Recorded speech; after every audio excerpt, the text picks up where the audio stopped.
கேட்டா அவர் யூசுவலா இதுதான் அவரோட பாடி லாங்குவேஜ். ராமதாஸ் அவர்கள் வந்து இப்படி ஒருமையில பேசுறது, மரியாதை இல்லாமல் பேசுறது, அவர் கட்சி தொண்டர்களாகட்டும் எல்லாரும் இப்படி தான் பேசுவார். அவரு கேட்டிருக்க விஷயம், ஐ மீன் அவரோட பாடி லாங்குவேஜ் தப்பா இருந்திருக்கலாம். ஆனால் 10.5 எல்லாருமே கேட்டுட்டு இருக்காங்க. ராமதாஸ் அவர்கள் மட்டும்தான் கேட்கறது இல்லை, வன்னியர் சமுதாய மக்கள் அத்தனை பேருமே கேட்குறாங்க. ராமதாஸ் அவர்கள் வந்து இப்போ ஏடிஎம்கே ஐ மீன் பிஜேபி கூட கூட்டணி போயிருக்காங்க. பிஜேபி இது வரைக்கும் வன்னியர் மக்களுக்கு என்ன செஞ்சிருக்கு? இந்த 35 ஆண்டு காலமா வந்து பாட்டாளி மக்கள் கட்சி வந்து நடத்திட்டு இருக்காங்க. இது வரைக்கும் பிஜேபி வந்து இந்த சமுதாய மக்களுக்கு என்ன செஞ்சிருக்கு?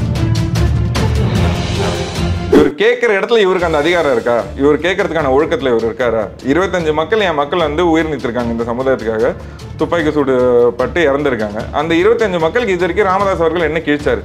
வீடு கட்டி தரேன்னு சொன்னாரு, ஏமாத்திட்டாரு. ராமதாஸ் அவர்கள் வந்து ஒரு அறக்கட்டளை வச்சு நடத்திட்டு இருக்காரு. அதுல இருக்க சொத்தை திருடிட்டாரு. அறக்கட்டளை வந்து வன்னியர் கல்வி அறக்கட்டளைன்னு பேர் இருந்தது. அது அவரோட அறக்கட்டளை கிடையாது. ஒரு வன்னியர் மக்களும் இந்த பாட்டாளி மக்கள் கட்சியில் இருக்க வன்னியர் மக்கள் மட்டும் இருக்காம இருக்க அனைத்து கட்சிகள்லயும் இருக்க வன்னியர் மக்கள் நிதி கொடுத்து உருவாக்கின அறக்கட்டளை இருக்கு. அந்த கல்லூரியில் வந்து 1 இயர் கிளாஸ் சேர்ந்தவங்களுக்கே வந்து எந்த பெனிஃபிட்ஸும் கிடையாது. 3 லட்ச ரூபா டொனேஷன் வாங்குறேன். ஓகே, நீங்க சாதாரணமா ஃபோன் பண்ணி இந்த மாதிரி நான் உங்க சமுதாயத்தை சேர்ந்தவன், எனக்கு வந்து சீட் வேணும், என்னால வந்து பிரைவேட் காலேஜ்ல போக முடியாது, நம்ம காலேஜ்ல படிக்கணும்னு ஆசைப்படுறேன்னு கேட்டீங்கன்னா 2 லட்ச ரூபா டொனேஷன் கொடுப்பா சீட் வாங்கிக்கோமா. 2021 எலெக்ஷன்ல போராட்டம் நடத்தாரு. ட்ரெயினை மறிச்ச என் சொந்தக்காரங்களை பார்த்து நீ யாருன்னு கேட்டவர் தான் அன்புமணி அவர்கள். அந்த ட்ரெயினை மறிச்ச பசங்களுக்கு எங்க கட்சிக்கு எந்த சம்பந்தமும் இல்லை, போராட்டம் நடத்தினவங்களுக்கு எங்க கட்சிக்கு எந்த சம்பந்தமும் இல்லைன்னு சொன்னவர் தான் அன்புமணி அவர். அப்படி இருக்கும்போது உங்களை நம்பி வந்தவங்களை இழுத்து ரோட்ல விட்டு வழக்கு வாங்க வச்சு நீங்க சொகுசா இருந்துக்கிறீங்க. 10.5 கேட்கறதே வந்து வன்னியர்களோட நலனுக்காக கேட்கறாங்களா இல்ல அவங்களோட அரசியல்? இவங்களோட அரசியலுக்காக 10.5 இவங்க கேட்கணும். அதான் சொல்றல, இவங்க அழுத்தம் கொடுக்கணும், எப்படி இருந்தாலும் கொடுக்கலாம். நான் போராடுவேன், நான் வந்து மொத்தமா 7 நாள் சாலை மறியலை தாண்டி பெருசா பண்ண போறேன், இந்த மிரட்டல்லாம் தேவையே இல்லை. அதை வந்து ப்ராப்பராகவே வாங்கலாம். எப்படி அழுத்தம் கொடுக்கணுமோ அப்படி அழுத்தம் கொடுத்து வாங்கலாம். இவங்க வந்து இந்த எதுக்கு மிரட்டிக்கிட்டு நம்ம ஒரு விஷயத்தை செய்யணும்? அவங்க மக்களுக்காக தான் செய்யறாங்கன்னா அதுக்கு 1000 வழி இருக்கு. மக்களுக்காகலாம் அவங்க செய்யலாம். அவங்களோட அரசியல் இப்ப 10.5 கொடுத்துட்டாங்கன்னா அடுத்த அரசியல் ராமதாஸ் அவர்கள் என்ன பேசுவார்? என்ன இருக்கு அவருக்கு அரசியல் பேச? ரிசர்வேஷன் நாளை கொடுத்துட்டாங்கன்னு வச்சுங்க. 35 ஆண்டா சும்மா இருந்துட்டு இப்போ வந்து 10.5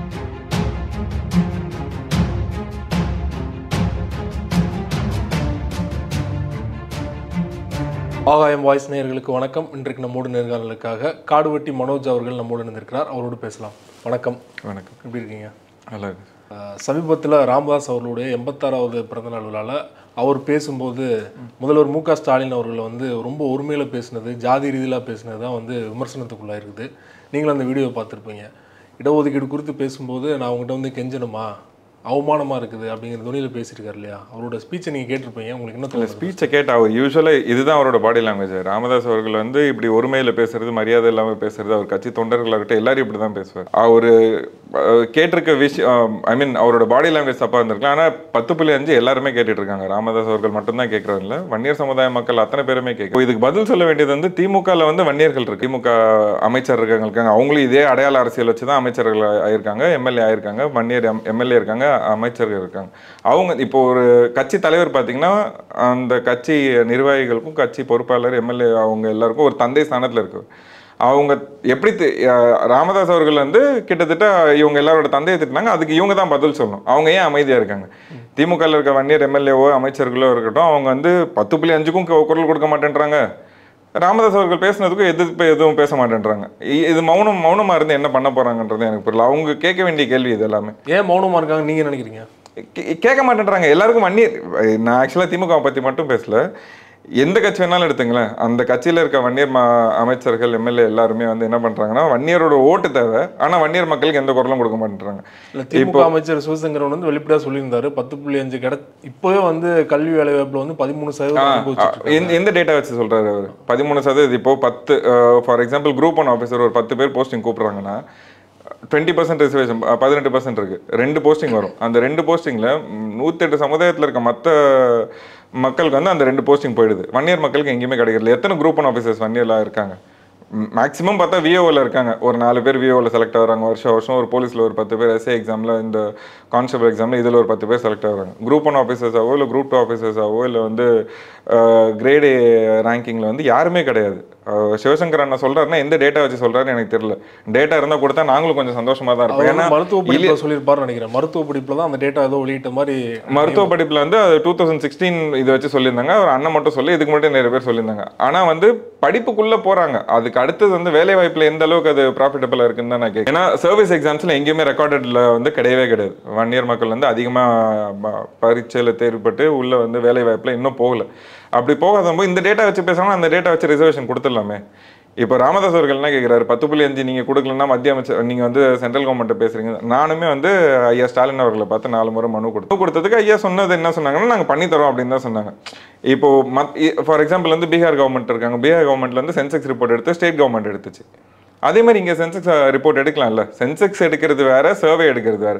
நம்ம வந்து சென்செக்ஸ் ரிப்போர்ட் எடுக்கலாம், சர்வே எடுத்துடலாம். சென்செக்ஸ் எடுக்கிறதுக்கு சென்ட்ரல் கவர்மெண்ட் பெர்மிஷன் வேணும்னா சர்வே வந்து ஸ்டேட் கவர்மெண்ட்டே எடுக்கலாம். அது எடுக்கிறதுக்கான அழுத்தத்தை கொடுக்கலாம். இவர் ராமதாஸ் அவர்கள் வந்து இப்போ ஏடிஎம்கே பிஜேபி கூட கூட்டணி போயிருக்காங்க. பிஜேபி இது வரைக்கும் 1 இயர் மக்களுக்கு என்ன செஞ்சிருக்கு? இந்த 35 ஆண்டு காலமாக வந்து பாட்டாளி மக்கள் கட்சி வந்து நடத்திட்டு இருக்காங்க. இது வரைக்கும் பிஜேபி வந்து இந்த சமுதாய மக்களுக்கு என்ன செஞ்சிருக்கு?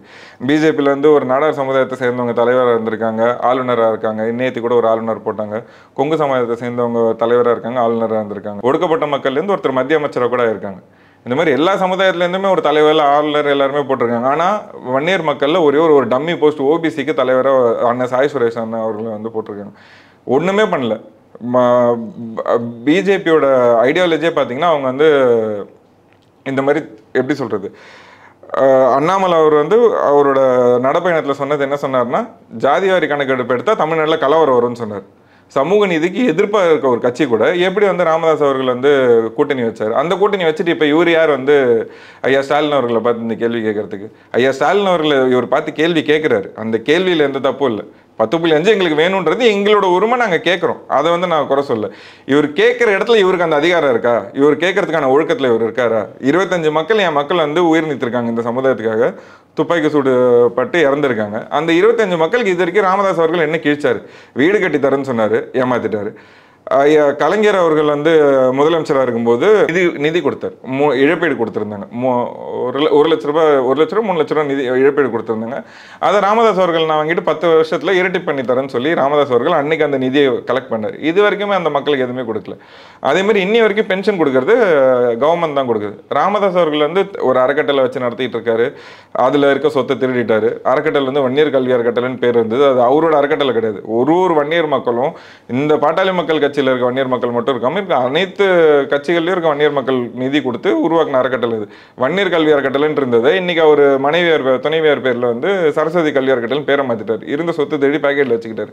அதுலேருந்து இது வரைக்கும் ஒருத்தர் வந்து எந்த ஒரு பெனிஃபிட்டுமே அடையல. ராமதாஸ் அவர்கள் வந்து நிழல் பட்ஜெட் வெளியிட்டார். சரஸ்வதி கல்வி அறக்கட்டளையில் எத்தனை பேருக்கு வந்து நீங்கள் வேலைவாய்ப்பு வாங்கியிருக்கீங்க? எத்தனை பேர் படிக்க வச்சிருக்கீங்க? எத்தனை பேர் அதனால வேலைவாய்ப்பு வாங்கியிருக்காங்க? எவ்வளோ லாயர்ஸ் உருவாக்கிருக்கீங்க? எத்தனை பேருக்கு வந்து ஃப்ரீ சீட்ஸ் கொடுத்துருக்கீங்க? என்ன பெனிஃபிட்ஸ் உங்களால் அடைஞ்சிருக்காங்கன்னு ஒரு வெள்ளை அறிக்கை கொடுக்கலாம்ல ராமதாஸ் அவர்கள். இந்த மாதிரி எல்லா விதத்துலையுமே வந்து அந்த கல்லூரியில் வந்து 1 இயர் கிளாஸ் சேர்ந்தவங்களுக்கே வந்து எந்த பெனிஃபிட்ஸும் கிடையாது. 3 லட்ச ரூபா டொனேஷன் வாங்குறேன். ஓகே, நீங்கள் சாதாரணமாக ஃபோன் பண்ணி இந்த மாதிரி நான் உங்கள் சமுதாயத்தை சேர்ந்தவன், எனக்கு வந்து சீட் வேணும், என்னால் வந்து ப்ரைவேட் காலேஜஸில் போக முடியாது, நம்ம காலேஜில் படிக்கணும்னு ஆசைப்படுறேன்னு கேட்டிங்கன்னா 2 லட்ச ரூபா டொனேஷன் கொடுப்பேன், சீட்டு வாங்கிக்கோம்பாங்க. நான் வந்து ஃபேக்கல்ட்டிஸ்க்கு ஃபீஸ் சேலரி கொடுக்கணும், ரன் பண்ணணும், பில்டிங்ஸ் ரன் பண்ணணும், எலக்ட்ரிசிட்டி, எனக்கு செலவு இருக்குது, டொனேஷன் 2 லட்ச ரூபா கொடுத்தீங்கன்னா சீட்டு தரேன்ப்பா அப்படின்னு ஃப்ரீயாக. அது வரைக்கும் ஒரே ஒருத்தர் படிச்சா இல்லை. யாராவது படிச்சாங்கன்னா அவங்க அந்த ரெக்கார்ட்ஸ் கொடுக்கலாம்ல. எல்லா ட்ரஸ்ட்டுமே அவங்களோட ரெக்கார்ட்ஸ் வெளியிடுறாங்க. இது வரைக்கும் சரஸ்வதி கல்வி அறக்கட்டளையோட ரெக்கார்ட்ஸ் வந்து வெளில வந்ததே கிடையாது. அப்படி இருக்கும்போது இவர் எந்த லட்சணத்தில் வந்து ஐயா ஸ்டாலின் அவர்களை பார்த்து இந்த கேள்வி கேட்குறாரு? நீங்கள் வந்து 10.5 கொடுக்கலன்னா நாங்கள் வந்து கிடுகிடுக்கிற அளவுக்கு போராட்டம் பண்ணுறேன்னு சொல்கிறாருல. இப்போ வந்து 2021 எலெக்ஷனில் போராட்டம் நடத்தார். ட்ரெயினை மறிச்ச என் சொந்தக்காரங்களை பார்த்து நீ யாருன்னு கேட்டவர் தான் அன்புமணி அவர்கள்.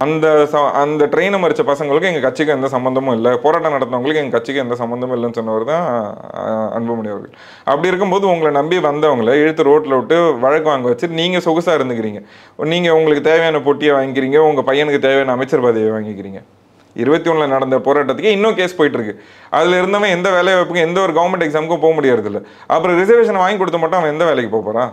இன்னைக்கு அவர் நேற்று பேசின அதே பேட்டியில் ராமதாஸ் அவர்கள் வந்து IPS ஆகுங்க IAS ஆகுங்கன்றது எல்லாரையும் நீங்க கொண்டு போய் கொடி பிடிச்சிட்டு வழக்கு வாங்க வச்சுக்கிட்டு எப்படி யார் IAS ஆகுறது IPS சொல்ற மாதிரி 2021 நடந்த போராட்டத்துல வந்து பங்கு பெற்றவங்களால வேலைக்கு போக முடியல, இவ்வளவு சிக்கல் இருந்தாலுமே இதுல ஏன் அவர் நம்புறாங்க, அவர் பின்னாடி அணி திரள்றாங்கன்னு நினைக்கிறீங்க? 1 இயர் அவர் பின்னாடி அணி திரள்றது அந்த 10.5 எங்களுக்கு ரிசர்வேஷன் வேணும், இடஒதுக்கீடு வேணும்ன்ற அந்த ஒரு கோரிக்கையினால எல்லாருமே அணி திரள்றாங்களே தவிர ராமதாஸ் அவர்களையோ ஒரு அன்புமணி அவர்களையோ நம்பி அணி திரள்றது கிடையாது. பாட்டாளி மக்கள் கட்சின்னு ஒரு கட்சி, வன்னியர் சங்கம்னு ஒரு அமைப்புலேருந்து உருவான கட்சி, வன்னியர்களுக்காக குரல் கொடுத்துட்டு இருக்காங்க அந்த காலத்துல இந்த காலம் வரைக்கும். அந்த கட்சியை நம்பி பின்னாடி வராங்க. அந்த கட்சியோட தலைமை அன்புமணி ராமதாஸ் அவர்களே நம்பி முன்னாடி வரல. அப்படி வந்திருந்தாங்கன்னா இப்ப விக்கிரவாண்டி வந்து வன்னியர்களோட கோட்டைன்னு சொல்றாங்க. அந்த இடத்துல வந்து இவங்க 2016 ஐயா காட்டுவெட்டியார் அவர்கள் இருக்கும்போது என்ன ஓட்டு வாங்கினாங்களோ அதே ஓட்டு தான் வாங்கியிருக்காங்க. இத்தனைக்கும் வந்து ஏடிஎம்கே நிக்கல, எலெக்ஷன்ல நிக்கல, போட்டியே இடாத போது அந்த ஓட்டு வந்து இவங்களுக்கு தான் கன்வெர்ட் ஆகணும்.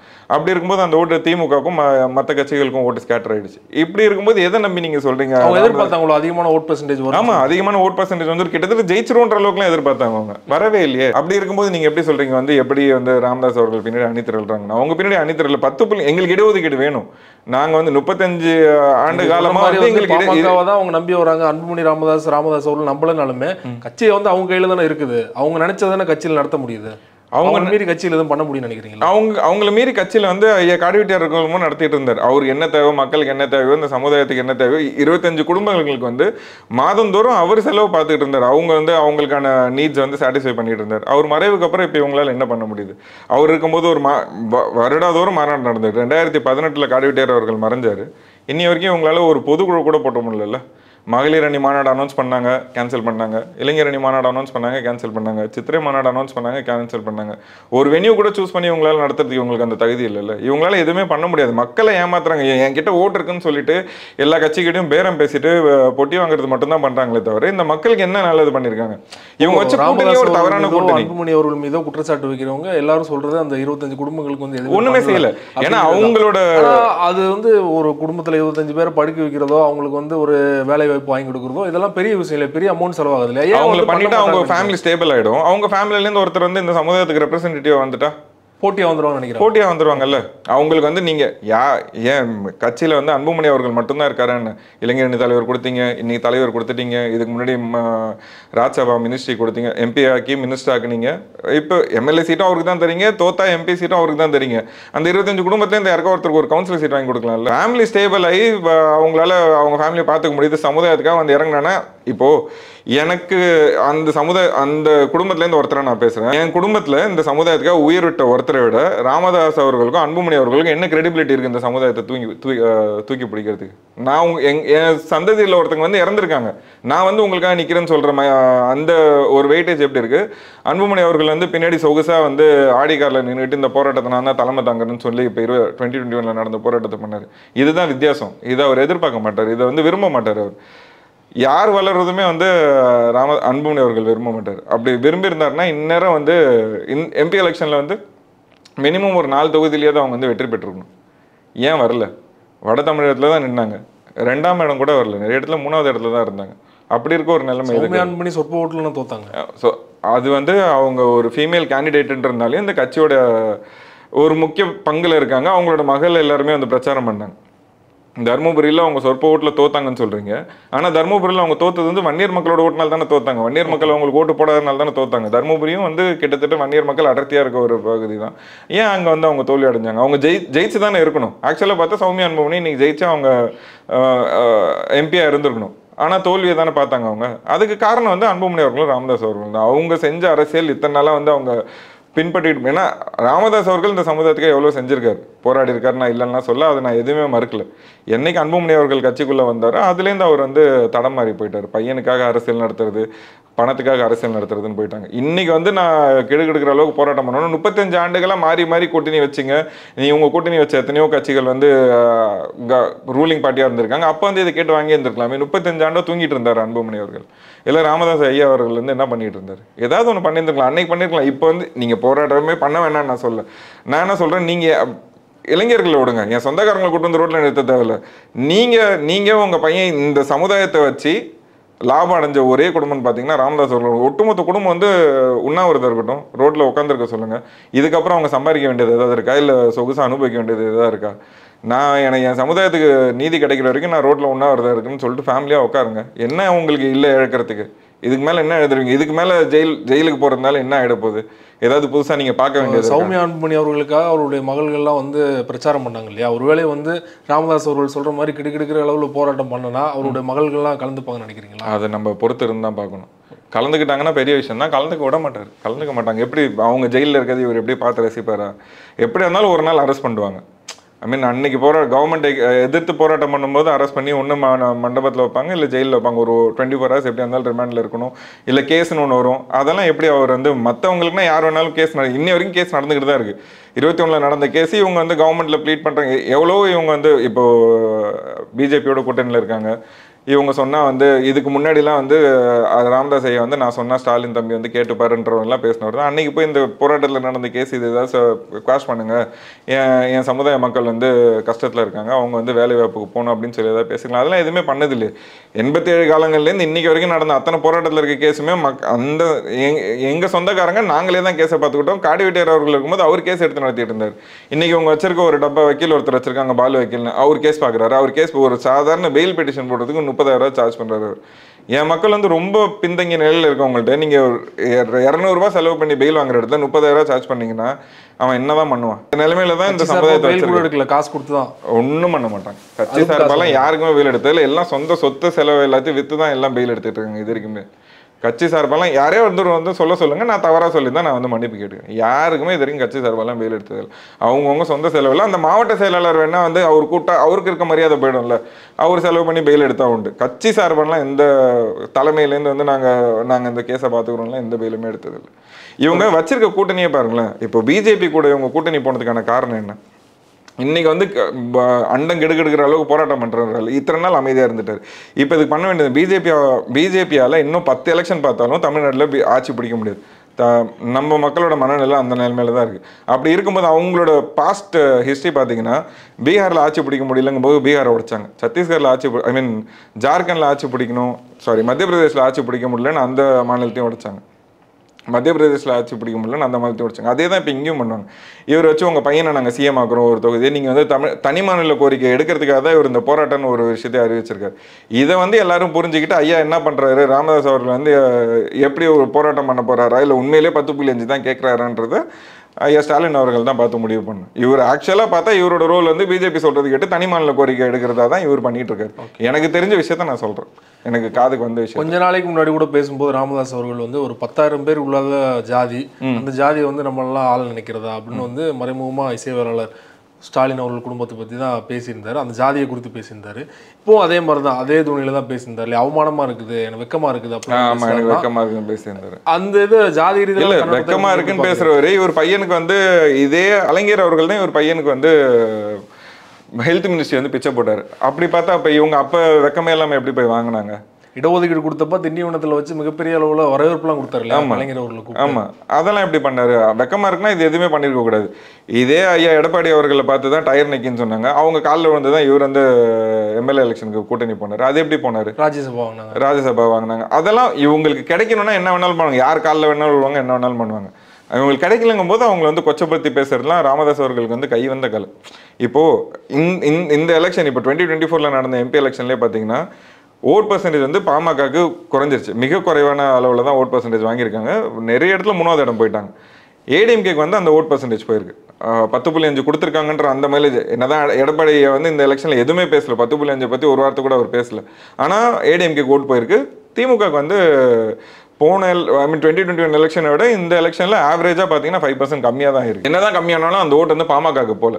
அதை தான் நான் சொல்கிறேன். பாமக மேலே ராமதாஸ் அவர்கள் மேலேயும் அன்புமணி அவர்கள் மேலேயும் இருந்த நம்பிக்கை வந்து மக்களுக்கு இப்போ இல்லை. அந்த நம்பிக்கை இழந்துட்டாங்க ராமதாஸ் அவர்களும் அன்புமணி ராமதாஸ் அவர்களும். அவங்க சரியான முறையில் அரசியல் பண்ணாங்க அப்படின்னா எந்த போராட்டமும் பண்ண தேவையில்லை. ப்ராப்பராக பார்த்து லீகலாகவே வாங்கலாம் இந்த விஷயத்தை. எதுக்கு வந்து இவங்க போராட்டம் பண்ணணும், மறுபடியும் போயிட்டு நான் வந்து இது பண்ண 4 எம்எல்ஏ இருக்காங்க, ரிசைன் பண்ண சொல்லுங்கள். 4 எம்எல்ஏ ரிசைன் பண்ணால் அது ஒரு ப்ரெஷர் கிரியேட் ஆகும்ல. 4 தொகுதியில் எம்எல்ஏ இல்லை, ரிசைன் பண்ணிவிட்டு எங்களுக்கு வந்து 10.5 கிடைச்சாதான் நாங்கள் வந்து திரும்ப இந்த அசம்பிளிக்கு போக போகிறோம். இல்லை ரிசைன் பண்ணிட்டு அசம்பிளிக்கு ரிசைன் பண்ணுங்கள். அடுத்த எலெக்ஷன் வரட்டும். அடுத்த எலெக்ஷன் வரும்போது அவங்களே யாராவது ஒருத்தர் நின்றுவாங்களா? நான் வந்து என் சமுதாயத்துக்காக நான் ரிசைன் பண்ணுறேன். அவங்க நிற்கிற நாலு எம்எல்ஏ இப்போ கரண்ட்டாக இருக்க 5 எம்எல்ஏவுமே வந்து அடர்த்தியாக வன்னியர்கள் இருக்க தொகுதியில் இருக்கவங்க தான். அவங்க ரிசைன் பண்ணால் 6 மாதத்தில் எலெக்ஷன் வரப்போகுது. அந்த 6 மாதத்தில் வர எலெக்ஷனில் இவங்க நின்னா இவங்களை யாராவது எடுத்து நிற்பாங்க. இருக்கவங்க வன்னியர் தான். அவன் ஓட்டு போட்டால் எனக்கு தான் போட்டான். உங்களுக்காக நான் இவ்வளோ தூரம் பண்ண அதை பண்ணலாம்ல. இவர் ஏன் போராட்டம் பண்ணணும்? மறுபடியும் வந்து அன்னைக்கு ட்ரெயினை மறிச்சாங்க, ட்ரெயின் நின்றுச்சு. இன்னைக்கு போய் ட்ரெயினை மறிச்சு ட்ரெயின் ஏற்றி கொண்டுச்சுன்னா அன்னைக்கு மறிச்ச ட்ரெயின் கேஸ் வந்ததுக்கு எனக்கும் இவங்களுக்கும் சம்மந்தம் இல்லைன்னு சொன்னவர் அன்புமணி. ட்ரெயின் ஏற்றி கொண்டு போயிட்டானே என் சொந்தக்காரங்களை யார் காப்பாற்றா? இவர் காப்பாற்றுவாரா? ஜெயிலுக்கு போனாலும் காப்பாற்ற மாட்டார், அவங்க மேலே வழக்கு வந்தாலும் காப்பாற்ற மாட்டார். அவர் உயிரே இருந்தாலும் 25 பேர் செத்தே போயிட்டான். உதாரணத்துக்கு இருக்கு லைவாக ஒரு உதாரணம் இருக்குது. இது வரைக்கும் அவங்களுக்கு ஒரு செங்கல் கூட எடுத்து வைக்கல. அப்படி இருக்க இவங்களை நம்பி நாங்கள் எப்படி அமைதியாக இருக்கிறது? வன்னிய மக்கள் ராமதாஸும் சரி அன்புமணி அவர்களையும் சரி நம்ப தயாரில்லைன்னு சொன்னீங்க இல்லையா? இப்போது நாடாளுமன்ற தேர்தலுக்கு முன்னாடி கூட்டணி எப்போவே பார்த்தீங்கன்னா ராமதாஸ் அவர்கள் வந்து சிவி சண்முகத்தை கூப்பிட்டு பேசினார் வீட்டில் வச்சு. இந்த பக்கம் வந்து பாஜகவோட அன்புமணி அவர்கள் பேசிட்டு இருந்தார். அப்போவே வந்து 2 பேருக்குள்ள ஏதோ முரண் இருக்குது அப்படின்னு பேசினாங்க. ஓகே, கூட்டணி பேச்சுவார்த்தை ஏதோ பேரம் பேசுகிறாங்க அப்படிங்கிற ஒரு விமர்சனம் தான் வந்தது. ஆனால் இப்போ பட்ஜெட் வெளியே வந்தோடனே பார்த்தீங்கன்னா ராமதாஸ் அவர்கள் வந்து இந்த பட்ஜெட்டில் தமிழ்நாட்டுக்கு எதுவுமே இல்லைன்னு சொல்கிறாரு. அன்புமணி அவர்கள் தமிழ்நாட்டுக்கு இருக்குதுன்னு சொல்கிறாரு. அதான் 25 எம்பிகள் கொடுத்தீங்களா அப்படிங்கிற துணியில் பேசினார் இல்லையா? என்னதான் நடக்குது? அவங்களுக்குள்ள என்ன பிரச்சனை? இல்லை, அவங்களுக்குள்ள பிரச்சனைன்ற மாதிரி ட்ராமா போட்டு மக்களை திசை திருப்பிட்டு இருக்காங்க. அவங்களுக்குள்ள இருக்க பிரச்சனை வந்து யாருக்கு அதிகமாக எந்த கட்சியில் போய் அதிகமாக காசு வாங்குன்ற பிரச்சனை இருக்குமே தவிர மற்றபடி அவங்க 2 பேருக்குள்ள எந்த பிரச்சனை இருக்காது. இவங்க கட்சியில் இருக்க மக்களை திசை திருப்பறதுக்கு அதுக்காக பண்ணுற போராட்டம், அதுக்காக பண்ணுற ட்ராமா. அன்புமணி அவர்கள் சொன்னார்ல 25 எம்பியை நீங்கள் வந்து எங்களுக்கு ஆக்கியிருந்தா வந்து நாங்கள் வந்து ஸ்டேட் கிராண்ட் வாங்கியிருப்போம். இவர் எம்பியாக தானே இருக்காரு. இப்போ இவரெல்லாம் கேள்வி கேட்கணுங்க. கேள்வி கேட்காம அங்கே போய் ஜால்டா அடிச்சுட்டு வந்து பிஜேபி ஜால்டா அடிச்சுட்டு வந்து இங்கே பேசுகிறாரு. இதெல்லாம் ஒரு எஜுகேட்டட் மேன் பேசுகிற விஷயமா? 25 பேர் நீங்கள் ஆக்கியிருந்தா நாங்கள் போய் கேட்போம்னா ஒன்று ஆக்கி அமைச்சிருக்காங்களா, ஒன்று ராஜ்சபா ஆக்கி அமைச்சிருக்காங்கல்ல. நீ கேட்காம இங்கே வந்து என்னத்தை பேசிக்கிறீங்க? அண்ணாமலை அவர்கள் கூட அந்த டோனில் கேட்கல. அன்புமணி அவர்கள் தான் சப்போர்ட் பண்ணுறாங்க. அதான் சொல்ல, அதுதான் அவங்க வந்து இப்போ பிஜேபி சொல்கிறபடி அவங்க நடந்துக்கணும். இல்லைன்னா அவர் மேலே இருக்க கேஸ் எடுப்பாங்க. அவர் சொல்கிற மாதிரி நடந்துக்கிட்டு ஸ்டேட்டை பிரிக்கிறதுக்காக பண்ணுற வேலை தான் இத்தனையுமே. அவர் ஜால்ரா அடிக்கிறது முழுக்க இதுக்காக தான். இல்லைன்னா வேறு எதுக்காகவும் அன்புமணி அவர்கள் இந்த வேலையை பண்ண மாட்டார். ஓகே, மேலே இருந்து வந்திருக்குமோ? ஓபிஎஸ் அவர்களுமே சொன்னார் இது மாதிரி சிறந்த பட்ஜெட் நான் பார்த்ததே இல்லை அப்படின்னு சொல்கிறாரு. இந்த பக்கம் அன்புமணி அவர்கள் இல்லை, கிராண்டே வரலையே நம்மளுக்கு. ஸ்டேட் கிராண்டே இல்லாத போது அது எப்படி சிறந்த பட்ஜெட்டாக இருக்கும்? இல்லை, அவர் சொல்கிறாரு 8.5 லட்சம் கோடி வந்து கொடுத்துருக்காங்க. உங்களுக்கு தெரியுமா எவ்வளோ ஒதுக்கியிருக்கான்னு சொல்லிட்டு? ஆந்திராவோட அதிகமாக தமிழ்நாட்டுக்கு தான் ஒதுக்கிருக்காங்க. அன்புமணி கான்ஃபிடண்டாக சொல்கிறாரு. இல்லையே, அப்படி ஒதுக்கியிருந்தா எல்லாருக்குமே பட்ஜெட் நம்மளுக்கு டிரான்ஸ்பரண்டாக தானே இருக்குது. அதில் நம்மளுக்கே தெரிய போதில்ல பார்த்தா. அந்த அளவுக்குலாம் எதுவுமே ஒதுக்கவே இல்லையே. அப்படி ஒதுக்கியிருந்தா அன்புமணி ஏன் இந்த கேள்வியை கேட்கணும்? நீங்கள் எங்களை எம்பியாவே ஆக்கல, நாங்கள் எதுக்கு உங்களுக்கு ஒதுக்கணும்னு சொல்லி அந்த கேள்வி அன்புமணி அவர்கள் கேட்கணுன்ற அவசியமே இல்லைல்ல. ஒதுக்கியிருக்குன்ற விஷயத்தை தான் அவர் சொல்லணும். இல்லை இந்த கிராண்ட்ஸ் அவர் தான் பாயிண்ட்டாக எல்லா இடத்துலையும் பேசுகிறவராச்சு மனப்பாடம் பண்ணி. இல்லை இவ்வளோ ஒதுக்கியிருக்காங்கன்னு அவர் ஈஸியாக சொல்லிடுவார்ல. அதெல்லாம் இல்லை, அவரே மாற்றி பேசுகிறான்றீங்க. நீங்கள் சொல்கிற மாதிரி முத நாள் வந்து பேசுகிறாரு 25 எம்பிகள் கொடுத்தா. அவர் எந்த விஷயத்தில் இது வரைக்கும் கன்சிஸ்டன்ஸாக ஒரே விஷயத்தை பேசியிருக்காரு. அன்புமணி அவர்கள் அன்னையிலேருந்து இன்னைய வரைக்கும் முன்ன ஒரு நாள் ஒரு விஷயத்தை பேசுவார், அடுத்த நாள் அதுக்கு முரணா இன்னொரு விஷயம் பேசுவார். இதுதான் அவரோட ஸ்டைல் ஆஃப் பாலிடிக்ஸே. அதுதான் அவர் வந்து எந்த விஷயத்துலையுமே கன்சிஸ்டண்ட்டாக ஒரு விஷயத்த பேசவே மாட்டார். ஓகே, கட்சிக்குள்ள நடக்கிற நிகழ்வுகள் முடிவுகள்லாம் வந்து யார் எடுப்பாங்கன்னு நினைக்கிறேன்? அன்புமணி அவர்களா ராமதாஸ் அவர்களா? அதில் 2 பேருக்குமே முரண் இருக்கு. ஏன்னா இவர் ஒருத்தர் அப்பாயின்ட் பண்ணுறாரு, அவர் அதே அப்பாயின்ட் பண்ண அதே ஆளை வந்து கட்சி, உதாரணத்துக்கு அவர் ஜி.கே. மணி அவர்களோட பையனை வந்து இளைஞரணி தலைவராக ராமதாஸ் அவர்கள் அப்பாயின்ட் பண்ணார். அவர் கட்சி விட்டு எடுத்துட்டார். அது என்னன்னா வந்து ராமதாஸ் அவர்களை அவரை பற்றி சுயசரித்திரம் எடுக்கணுன்றதுக்காக அவர்கிட்ட ஃபண்டு வாங்கி இவங்களோட ஃபண்டை அங்கே கொடுத்து லைக்கால கொடுத்து இவங்க படம் எடுக்கிறதுக்காக பண்ணது. அந்த ட்ராமா எல்லாருக்கும் தெரிஞ்சதுக்கப்புறம் அவர் கட்சி விட்டு எடுத்துட்டாங்க. இவங்களுக்கு முழுக்க பண அரசியல் தான். அதுக்காக இவங்களுக்குள்ள வர சண்டையாக தான் தவிர இந்த மக்களுக்காக வந்து யார் நாங்கள் முன்னே போய் நான் இந்த மக்களை காப்பாற்றுவேன்னு அப்பாவும் பிள்ளையும் ஒன்றும் போட்டி போட்டுக்கிறது. எப்படி பணம் சம்பாதிக்கிறது, எதை வச்சு சம்பாதிக்கிறது, இது 2த்துக்குள்ளே இவங்க 2 பேருக்குள்ள வர சண்டை தானே தவிர மக்களுக்காகவோ இந்த சமுதாயத்துக்காகவோ கட்சியை நடத்துறதுக்காகலாம் எந்த சண்டையுமே இல்லை இவங்க 2 பேருக்கும். அதுக்காக தான் சொல்கிறீங்கன்னா இது வரைக்கும் எவ்வளோ சொத்து சேர்த்துருப்பாங்க நீங்கள் நினைக்கிறீங்க? இல்லை, வன்னியர் கல்வி அறக்கட்டளையில் இருக்க சொத்தே 2 லட்சம் கோடிக்கு மேலே இருக்குது. அதுவே இவங்க கண்ட்ரோலில் தானே இருக்குது இப்போ. ஏன்னா சென்னையிலே வந்து அவ்வளோ ப்ராப்பர்ட்டி இருக்குது வன்னியர் கல்வி அறக்கட்டளை ப்ராப்பர்ட்டி. எல்லா ப்ராப்பர்ட்டியும் இப்போ இவங்க கையில் தான் இருக்குது. எல்லா சொத்துமே இவங்க தானே மெயின்டைன் பண்ணிட்டு இருக்காங்க. எதுவுமே வந்து இன்னும் கவர்மெண்ட் கிட்ட போகவே இல்லை. கல்வி அறக்கட்டளையில் இருக்க அத்தனை சொத்துல வர இன்கம்லேருந்து எல்லாத்தையும் இவங்க தான் பார்த்துட்டு இருக்காங்க. இப்போ 2021 எலெக்ஷன் எல்லா எலெக்ஷன்லையுமே இவங்க பெட்டி வாங்கிட்டே தானே இருக்காங்க. இது எந்த கட்சி கூட கூட்டணி போகிறாங்களோ அந்த கட்சியிலேருந்து ஒரு பெரிய அமௌண்ட்டை பார்க்காம கூட்டணிக்கு போகிறதில்ல. அப்படி இருக்கும்போது அவங்ககிட்டலாம் 10,000 கோடி சொத்து இருக்குது. அதை நம்ம மதிப்பீடு சொல்கிற மாதிரி அறக்கட்டளையிலே 2 லட்சம் கோடி சொத்து இருக்குதுன்னா ஏன் வந்து 2 லட்சம் 3 லட்சம் மக்கள்கிட்ட வாங்குறாங்க? அது கூட பண்ணுறதுக்கு அவங்களுக்கு மனசு இல்லையா? அவங்களுக்கு மனசு வந்ததுன்னா இந்த சமுதாயத்துக்கு எப்போ என்ன வேணாலும் பண்ணியிருந்திருக்கலாம். இன்னும் வந்து அது இப்போ இந்த 10.5 கேட்கறதே வந்து வன்னியர் அவர்களோட நலனுக்காக கேட்குறாங்களா இல்லை அவங்களோட அரசியல் இவங்களோட அரசியலுக்காக 10.5 இவங்க கேட்கணும். அதான் சொல்றல, இவங்க அழுத்தம் கொடுக்கணும், எப்படி வேணாலும் கொடுக்கலாம். நான் போராடுவேன், நான் வந்து மொத்தமா 7 நாள் சாலை மறியலை தாண்டி பெருசா பண்ண போறேன், இந்த மிரட்டல்லாம் தேவையே இல்லை. அது வந்து ப்ராப்பராகவே வாங்கலாம். எப்படி அழுத்தம் கொடுக்கணுமோ அப்படி அழுத்தம் கொடுத்து வாங்கலாம். இவங்க வந்து இந்த எதுக்கு மிரட்டிக்கிட்டு நம்ம ஒரு விஷயத்த செய்யணும்? அவங்க மக்களுக்காக தான் செய்கிறாங்கன்னா அதுக்கு 1000 வழி இருக்குது. மக்களுக்காகலாம் அவங்க செய்யலை. அவங்களோட அரசியல் இப்போ 10.5 கொடுத்துட்டாங்கன்னா அடுத்த அரசியல் ராமதாஸ் அவர்கள் என்ன பேசுவார்? என்ன இருக்குது அவருக்கு அரசியல் பேசுறதுக்கு? ரிசர்வேஷன் நாளை கொடுத்துட்டாங்கன்னு வச்சுங்க, 35 ஆண்டா சும்மா இருந்துட்டு இப்போ வந்து 10.5 எதை வச்சு அந்த 10.5 விஷயத்தை பல அரசியலில் பேசலாம் இல்லையா? பல தேர்தல்களில் நான் குரல் கொடுத்து தான் வாங்கி கொடுத்தேன் அப்படின்னு இப்போ வாங்கி கொடுத்ததுக்கே அவங்களுக்கு அந்த மரியாதை ஏற்கனவே பார்த்தோம். அந்த வீடியோலாம் அந்த டாட்டூலாம் காட்டி பேசினார், நம்ம ஜெயிச்சிட்டோம் அப்படிலாம் பேசினார். அதுதான் அவர் அன்னைக்கு பேசினார், அழுதார். அடுத்த வாட்டி இது வந்து வன்னியர்கான கட்சி கிடையாதுன்னு சொன்னவர் தானே அவர். எலெக்ஷன் வரும்போது அவர் சொன்னார். எலெக்ஷன் முடிஞ்சதுக்கப்புறம் இது வன்னியர்கான கட்சி இல்லை, பொது கட்சின்னு சொன்னவர் தான் அன்புமணி. 10.5 வந்துருச்சு. 10.5 நாங்கள் தான் வாங்கி கொடுத்தோம் தான் 21 பேசினாங்க. மக்கள் இவங்களை நம்பலை. 10.5ன்ற விஷயத்தை எப்படி அவங்க டிரைவ் பண்ணாங்க? எந்த ஃபேக்ட்ஸ் வச்சு ராமதாஸ் அவர்கள் வந்து 10.5 வந்து? ஏன்னா அம்பாசங்கர் ஆணையப்படியே வந்து 13.5% இருக்கும்னு சொல்லி அப்பயே வந்து, அதுக்கு முன்னாடி ஆங்கிலேயர்கள் எடுத்ததுல இருந்து 17% இருக்கும் வன்னியர்னு சொல்லி சொன்னாங்க. சென்செக்ஸ் எடுக்கிறதுக்கு பேசுவோமே, இவங்க 10.5க்கு பேச தேவையில்ல. சென்செக்ஸ் எடுக்க சொல்லுங்க, இல்லை சர்வே எடுக்க சொல்லுங்க, எந்தெந்த கம்யூனிட்டி எந்தெந்த ரேஷியோவில் இருக்குன்னு. அதுக்கான விஷயத்தை இவங்க பேசுகிறோம். அதுக்கப்புறம் எங்களுக்கு நாங்கள் 10% இல்லை 5% இருக்கோம்னா 5% கொடுத்துருப்போங்க. எங்களுக்கான ரிசர்வேஷன் கிடைச்சதுன்னா என் மக்கள் வந்து முன்னேறிட்டு போகிறோம். அதுக்கப்புறம் நாங்கள் எந்த கட்சியை நம்பி போக தேவையில்ல. பாமகன்னு ஒரு கட்சியை நாங்கள் நம்பணும்னு அவசியம் இல்லை. ஏன்னா அன்னையிலேருந்து இன்னை வரைக்கும் அன்புமணி அவர்கள் ஏமாத்திக்கிட்டு தான் இருக்கார் இந்த சமுதாய மக்கள். இந்த சமுதாய மக்களுக்காக இவரும் எதுவும் செஞ்சிடல. இவர் எதாவது செஞ்சிருந்தாவது இவர் பின்னாடி போகலன்னு ஒரு நாங்கள் ஜெயிக்கிறோம் தோக்குறோம், அன்புமணி அவர்கள் இருக்கார், எதாக இருந்தாலும் பார்த்து பாருன்ட்டு போகலாம். ஒரு சின்ன போராட்டத்தில் நடந்த மக்களுக்கு வந்து இவரால் போய் உறுதுணையாக நின்று கூட என் மக்கள் ஆமாம் நாங்கள் தான் போகிறோன்னு ட்ரெயினை நிறுத்துவோம் அப்படி தான் பண்ணுவோன்னு சொல்லி தைரியமாக பேசுறதுக்கு முடியலன்னா இவர் எப்படி இந்த சமுதாயத்துக்கு தலைவரை ஏற்றுக்கிட்டு இவர் பின்னாடி எப்படி நாங்கள் ஃபாலோ பண்ணி போக முடியும்? ரொம்ப நன்றி. உங்கள் நேரத்தை ஒதுக்கி பல்வேறு தகவல் எங்களோட பகிர்ந்து கொண்டீங்க. மிக்க நன்றி. சந்தோஷம்.